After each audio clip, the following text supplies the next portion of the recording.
Ladies and gentlemen, welcome to this final episode of Power Plays and Paydays for 2025. And I'm pleased to be joined again by our good friend, Bheki of France Grenier Private Clients and The Common Sense, who comes to us today from South Africa. So we're delighted to have Bheki back here with us to celebrate the end of the year. Bheki, welcome and welcome back to South Africa. Leon, it's a great pleasure to be on the final show for 2025, and I'm so glad to be back home. It's good to be back in South Africa, and I'm excited to see what's happening on the streets in the country. You know, I've been reading about what's been going on overseas, and it's good to see what's been going on from my own eyes and just touching grass here in the country. So, Bheki, I'm finding it fascinating at the moment. I mean, I find myself sometime at nights lying in bed and just reading up and seeing more and more and more, because there's this shift that's taking place in South Africa. There's a lot of, call it, difficult things or negative things that have taken place, but they're having some positive outcomes, essentially, because they're changing people's mindsets in terms of what we as South Africans need to demand, and particularly delivery. So maybe we can start off by talking about what's the latest polling telling us from a political perspective and how that could influence or come to bear within the municipal elections late next year. Yeah, I think that's a very good starting point. And we, and by us, I mean in terms of France Grenier Private Clients, the Social Research Foundation as well, have been consistently polling since 2021. And that has been also more so up until the day before the elections last year. We're polling about 6 weeks until the day before the elections last year. And after the elections, consecutively up until the fourth quarter of this year. And we think we have a fairly good understanding of the sentiment of registered voters in the country. Sentiment from registered voters is that if the government is making good roads towards good economic policy decisions, they are greatly rewarded for that. And if they detract from that trajectory and go the other way, the opposite direction, they're greatly punished for that. And that's exactly what we're seeing in the latest polling. And for your audience, if they want to have access to our latest polling, they can look at the srfreports.co.za, Social Research Foundation website. But as well as that, the public-facing side of things is on our website, theCommonSense.co.za, where they can get access to our regular polls.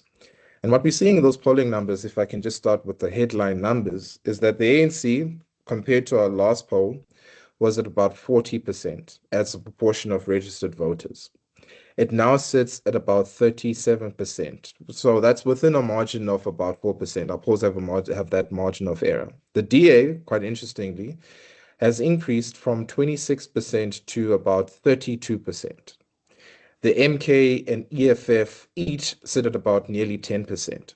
And what we're seeing with the latest poll here is that the Government of National Unity, which really is about a coalition between that of the ANC and DA, has been greatly rewarded for working together. If you look at what happened with the budget, as well as the sentiment that came subsequent to that budget up until this point. Because if you take those two parties combined, their support level sits at about 69% as a proportion of all registered voters for the ones that we polled in our latest survey. Why is that? Well, if you look at what fundamentally lends support to that coalition, is largely because the GNU is the most popular deal on the table amongst all registered voters in the country, amongst also ANC and DA voters. There are people in those respective parties that look at the GNU and they say they are good people that are trying to work together in order to achieve a successful country. Also, there's still a lot of way to, in order for South Africa to become a successful nation, if we're looking at economic growth and the like. But in terms of the sentiment that is being portrayed by the government of national unity, it's fairly positive. And this is actually quite of something to note for our audience here, is that if you can recall in February, when the country almost faced a 2% VAT hike, support for the ANC dwindled to nearly 30% from where it was previously in election at about 40%. And now that has reversed to currently where they are at present. But it sounds like and I didn't think initially, but it sounds like now the DA is playing the whole GNU game well, because Yes. ANC is getting punished for when things are negative, but the DA is gaining when things are generally positive. Is that fair? That is a fair assessment to also have. But also what's interesting here, and I think this is what the politicians have seen, is that if they can find ways to work together, both of them actually get rewarded. And that's largely due to the voter support of the ANC and the DA. Where you look at the DA, that's your established middle income class South Africans. And the ANC, that's your aspirant middle income classes. These two voting blocks, which we have termed as the biggest voting blocks in the country, that will determine the next coming elections, those voting blocks want the same thing, such as that of service delivery, such as that of economic growth, jobs, and healthcare, quality healthcare services. And these two parties, if they find ways to work together, can actually result in their support levels being stable as well as increasing quite a dramatic amount. So I actually hope that there is some common sense that prevails and they do find a longer term, albeit even a new party or something that gets formed between the two to take the country forward. But what I'm finding interesting is that despite, I don't know, could you call it a successful G20? It was a little bit, maybe not, I'm not too sure. But then also the ANC conference that they had, that I would have expected to see some more positivity towards the ANC off the back of that. But that hasn't seemed to have prevailed. And despite some of the grumblings in the market, Cyril hasn't suffered as the president. He seems to still be quite popular from that perspective. So where does he sit in the whole presidential race? Yeah, just a quick one on that on the G20 is that I can actually say that compared to someone who left while they were preparing for the G20 summit and who came back, I would say that when I came back, I was actually quite amazed at how what happened with the highways, the maintenance of the highways here in South Africa in some areas. Although you want that to be a regular occurrence, in terms of the management of the G20 and how it was positioned, I think it was fairly organized, well organized. But the real benchmark I think that we're trying to get to here is that what would lead to the movement of the dial to allow massive investment into the country. And I think that's still lacking. That's lacking from an economic perspective, that's lacking from a sentiment perspective, even though we had this G20 summit. And that's lacking because really, although the sentiment around the GNU has been really good and they've been making inroads to working together, in terms of the on the ground experiences of businesses, that still needs to be met. An example of this is that if you look at what was happening with the Cape Town port just last month, that suffered massive losses where exporters couldn't export their goods, as well as now with what's happening with the foot-and-mouth diseases with cattle in the country. So those issues need to be resolved. That sentiment that we're seeing amongst the GNU needs to actually translate to practical, firm movements on the ground. But in terms of Cyril, oh, sorry, go ahead. You wanted to No, ask no, a no, no, no, question. Karen, I'll come back to it. I just something struck me, but carry on with the question with Cyril. In terms of Cyril, according to our polling, he still remains the most popular candidate within the ANC. There's no one next to him, but what we've started looking into now is a potential candidate of that of Petrus Motsepe. His support, it sits at about 22% as a proportion of registered voters, which is quite something to monitor and note. But as it stands, Cyril is still the most popular guy. He's the guy in the ANC, and that's a risk for the ANC because he only can serve 2 terms. And there's no other person at the moment that the ANC has managed to consolidate support behind that candidate. And I think this is going to be a drive, particularly for the ANC coming towards next year and how exactly they're going to resolve that issue. In terms of other political parties, what's also interesting looking at that of the DA, when we look at the popularity of Helen Zille when she put up her hat to be the mayor of Johannesburg, even amongst the ANC supporters, they're actually in favor of her being the mayor of Johannesburg, and that's quite something. For someone who faced a very hostile media for much of the past 10 years, to be in favor amongst ordinary South Africans to take up the helm of being the mayor of Johannesburg is actually quite something. And that is saying that voters want service delivery in Johannesburg. They've seen that decline, they've seen their property prices decline as well, which is quite important for people that that's their only way of wealth. And that's what we're seeing here as well.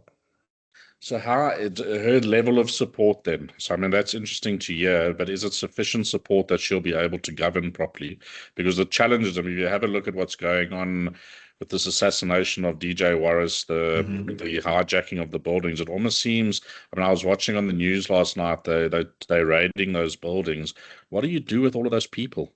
I Yeah, mean, the ones that are there illegally, are you deporting them? What exactly? I mean, that's a humongous job yes, that they'll sit with. So she would need incredible support. As soon as yes. she has any politics, she might become a lame duck. Is that which is more likely? So two things to that question. The first one that I think was important to also emphasize is that although she's in favor in terms of the popularity for her to be mayor, it does not necessarily mean that she will win.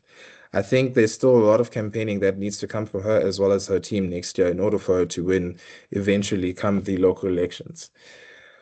And in terms of the support that she will get, I think she's quite a resilient politician in South Africa. If not the most resilient politician and shrewd and hard individual that can run a successful governance in Johannesburg. I think there's definitely a lot of hurdles in Johannesburg, and there's definitely a lot of issues that needs to be managed.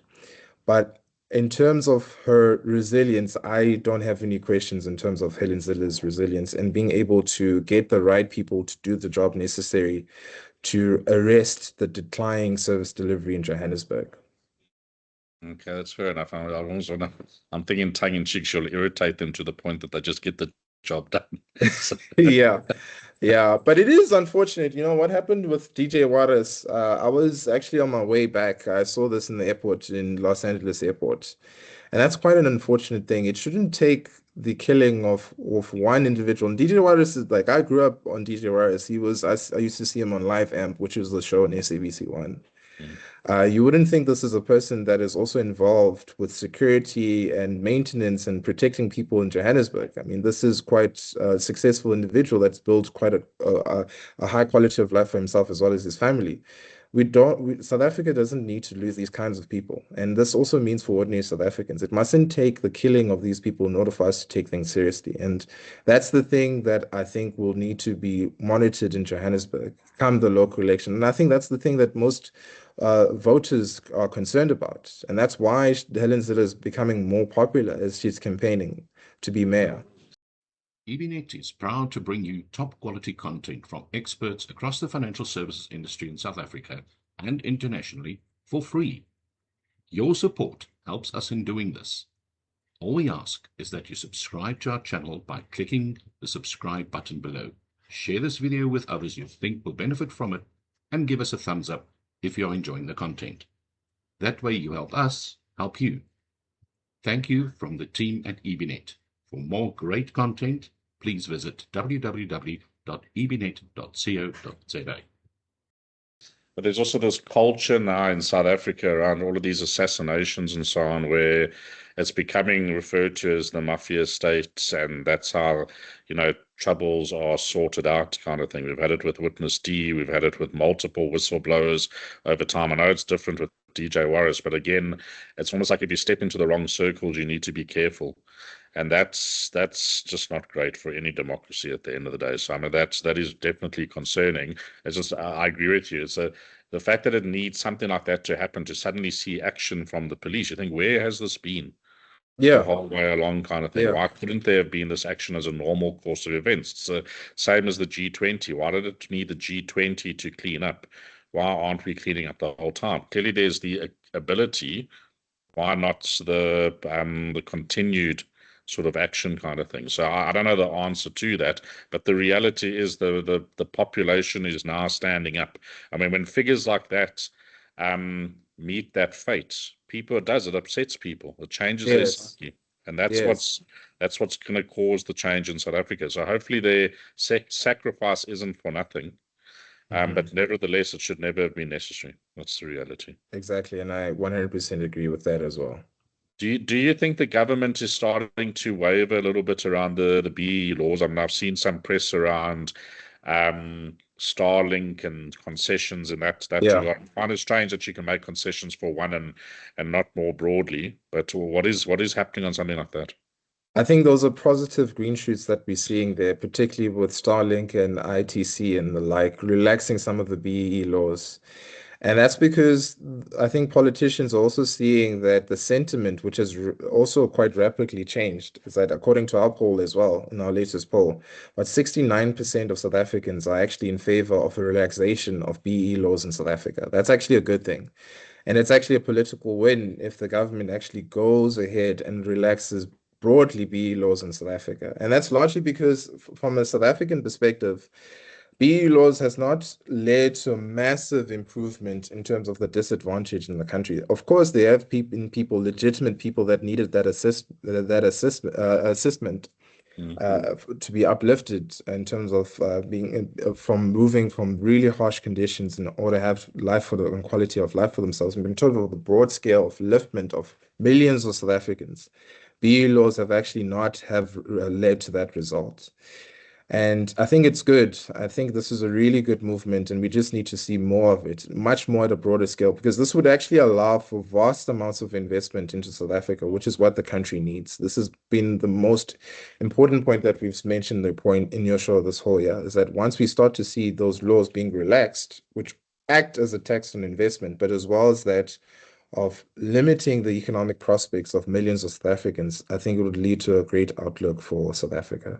I started off on the side where I felt BEE as a concept was necessary in South Africa for redress. I mean, I always felt that and I accepted that. I then realized that it hasn't resulted in that because it's resulted in this sort of oligarchs, coming to Yes. the fore. But I kept on sort of like, it's a difficult one. How can you do it differently? Then somebody the other day, I can't remember what it was on, but they turned around and they said, how can Patrice Motsepe be considered as previously disadvantaged? Yes, he cannot. And that's Or as his soon as son, or Cyril Ramaphosa's son, Mm. like uh, applying it on a racial category misses the whole socioeconomic outlook that these individuals enjoy. They live quite lavish lifestyles that millions of South Africans cannot attain given an economy that has been growing.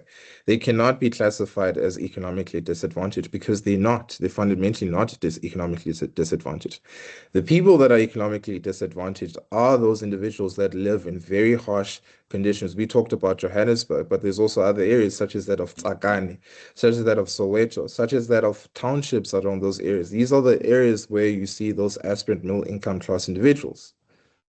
And that's where the pity of what we're starting to see come out of these commissions comes to the fore for me, because it's when you listen to these commissions and you see the level of corruption that has been taking place, the negligence that has been going on, and you start to realize how, almost want to say, broken some of those institutions are, even with the NPA and Yes, some of the question that's going on in various of the commissions. Those are the things that impact the man in the street.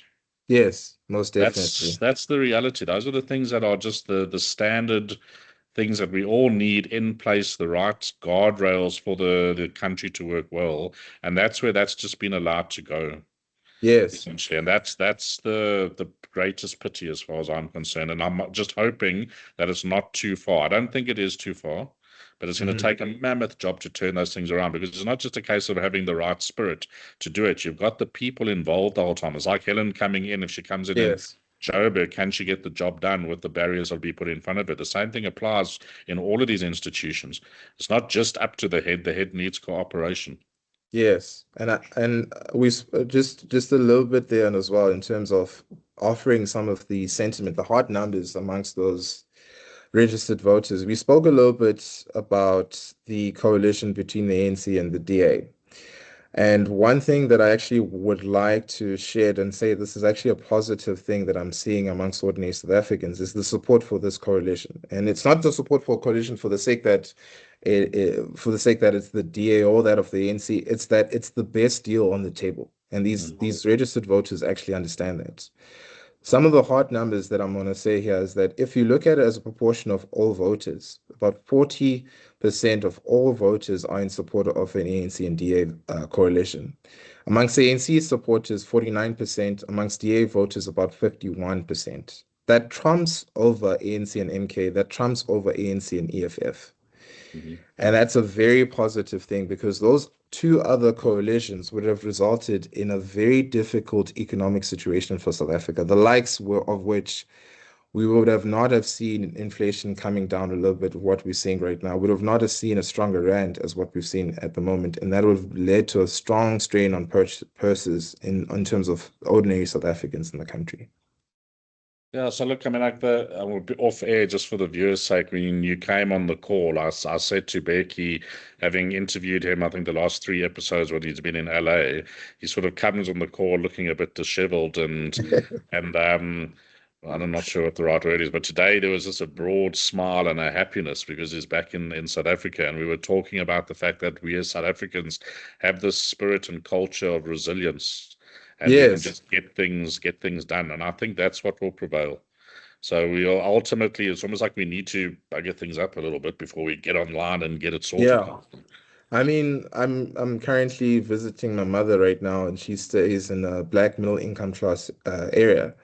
And in this area where we've seen a decline in policing, we've seen community watchdogs spring up. You're seeing cameras in just streets at a street level. You're seeing boom gates being done by just normal residents here in South Africa. I mean, in this area here in Katlehong. People just taking their time, dedicating about 3 to 4 hours of their evenings just patrolling. And the result of that has been a decline in house breakings in this area. And that's very positive, and I'm coming from an area where you've had people that just enjoyed high levels of comfortability from their parents, their grandparents, and their great-grandparents, where any form of inconvenience for them is the end of the world for them. Whereas South Africans, we have this resilience that I can't see any other place. And we still have functioning service delivery in terms of quality healthcare, and that being private healthcare, which the people that can afford it. We still do have really good schools in the country, and we still can live in areas where we can protect ourselves and protect our wealth management. And that's a positive thing for me as well. I actually also want to throw out there that I think, and maybe this is an unfair, no, not unfair, but an inaccurate statement. I think race relations in South Africa is better than what people generally perceive. Yes. Race relations, but I think it's actually better than most other countries because we have come together around a joint desire, and we've all accepted that we share the same land and we have to share in some way. So when you see guys chatting together, there's not the boundaries that used to be there, the biases and so on. There's always a bit of bias, but a lot of that has changed a lot, and I think we're actually healthier from a cultural perspective than most countries would perceive us to be. Yeah, we call them the 80%ers, and that's because on all issues in the country, top 10 issues in the country, 80% of South Africans agree what are the most pressing issues. Not only do they understand what are the most pressing issues, but 80% of them also understand what needs to be done for South Africa to become a successful country. When I'm in the United States, I can see a clear split by just looking at polling numbers of where these particular individuals stand. And in some of those issues, it's very hard for those individuals to find agreement. And that's why I'm so happy to be home, because I can see a lot of consensus among South Africans compared to when I was in California. Now, California is definitely a deep blue state, but I'm in Orange County, which is a red district in a blue state. But even in Orange County, you're just walking down the street and you're seeing Republicans just going to church and like selling Trump hats and T-shirts on the street corner. And then you go to universities where universities are a little bit more liberal, a little more democratic. And in those universities and some of those education facilities, they're saying it's like the end of democracy. We don't have a functioning democracy in America. They don't protect their own pillars of free speech and some of the institutions that have made America a great country. And you're seeing this clear divide, and it's really horrible to see, even amongst that of the left and as well as that of the right, particularly that of the right now in America.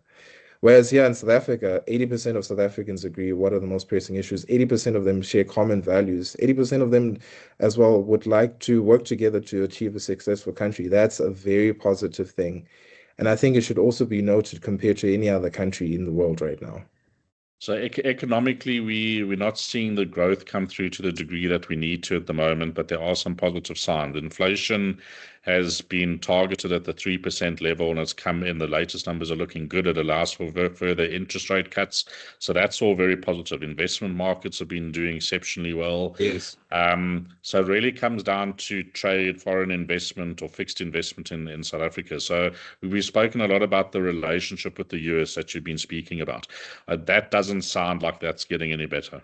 No, it doesn't sound like it's getting any better. The latest development of this was a statement by the White House yesterday, in which the White House is stating that some of the representatives faced harassment in South Africa, and some of the officials were also detained, as well as other people they were working with, some representatives, particularly from Kenya, that were detained and then subsequently released thereafter.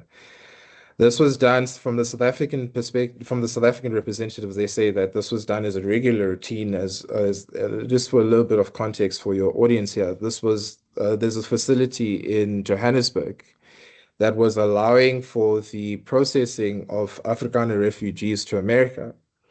And this was raided on Tuesday this week by the South African government, in which the American officials read that as a provocation. Relations between the two countries have never been this way since 1994. We've seen this with the exclusion of South Africa at next year's G20. We've seen this with some of the statements that have come from President Trump, and we've also seen this from some of the statements coming locally from the South African government. And what that means, we've covered this particularly on your show, is that it means that South Africa loses out on a vast investment deal, that the likes of which I was seeing South Africa see its economic potential being uncapped at about where it's been averaging about 1% over the past 10 years to where it could be at 5% if we move that investment dial to where it should be. That's now looking to be quite a difficult deal now. It's not impossible, but it's more difficult than where it was about a few months ago. But what's also more important, and I think not necessarily more important, but I think what your audience should also monitor as well, is the potential repercussions of what's going now with the escalations of these tensions.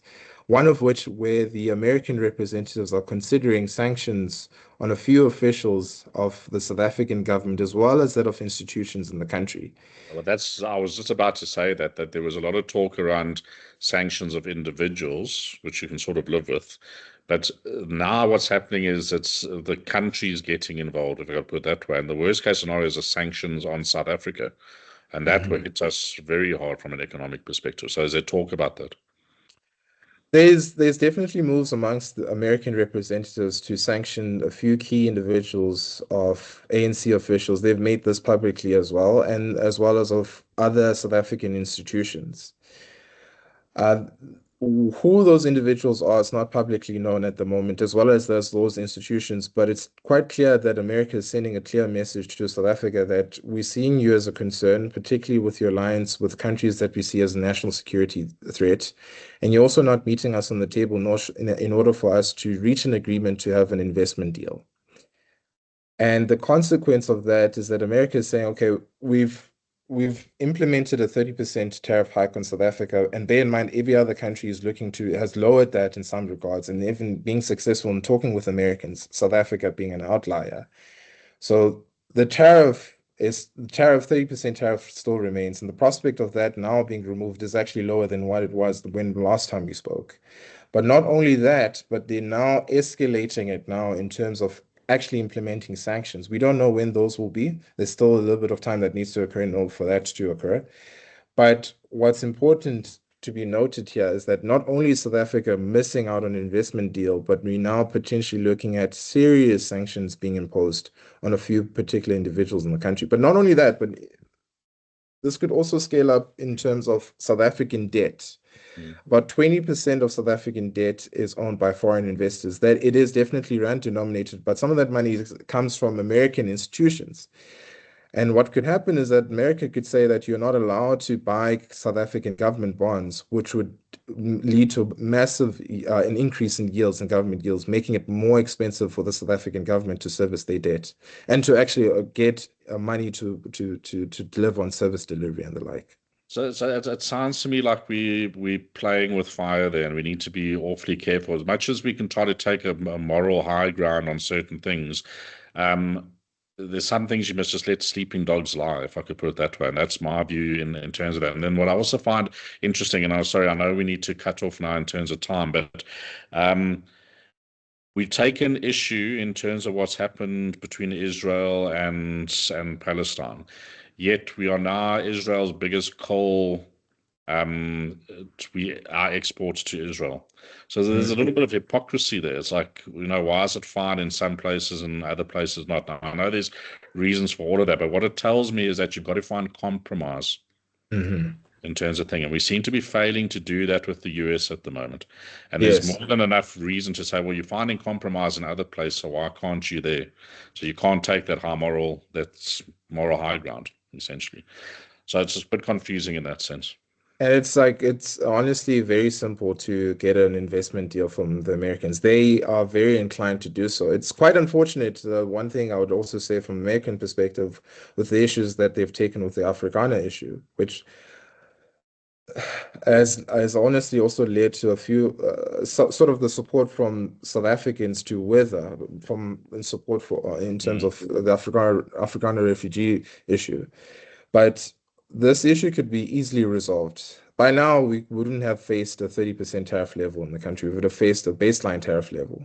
By now, we also would have been talking about vast investment and trade deals. You spoke a little bit about what's happening with Starlink, but that could have happened across all other American businesses that would have set up shop here in South Africa and actually built up the manufacturing base in the country, allowing for an improvement for the quality of life of ordinary South Africans. And that's what we are missing out here. And this thing that's happening from politicians' perspective, particularly from the South Africans as well, is quite unfortunate. And it's led us to be in this position that we are in right now, where we seriously looking at massive headwinds looking ahead next year. Well, Bheki, 2026 sounds like it's going to be super interesting as we lead to the municipal elections and we continue trying to solve some of these issues. I'd like to just take this moment to thank you for all of your inputs this year. It's been absolutely fantastic. We love having you on the show, and on behalf of all of our viewers, we wish you and your family a fantastic festive season. If you celebrate Christmas, Merry Christmas and Happy New Year to you. And we look forward to chatting to you again. But thank you so much for sharing your wisdom and input with us. Thank you so much. It's been a great pleasure making my appearance on your show, and thank you to the audience as well. I have also been receiving some of the feedback from the people that listen to your show, and I'm greatly appreciative of the feedback they send. And thank you so much, and I hope you enjoy your Christmas and have a blessed New Year in 2026. Cheers, thank you. And to all of our audience out there, if you're celebrating Christmas, have a very Merry Christmas. Please travel safely to all of you if you are traveling. This is our final recording for 2026. We will now be taking a few days to relax, and we will see you on the other side of the new year. Cheers to you all.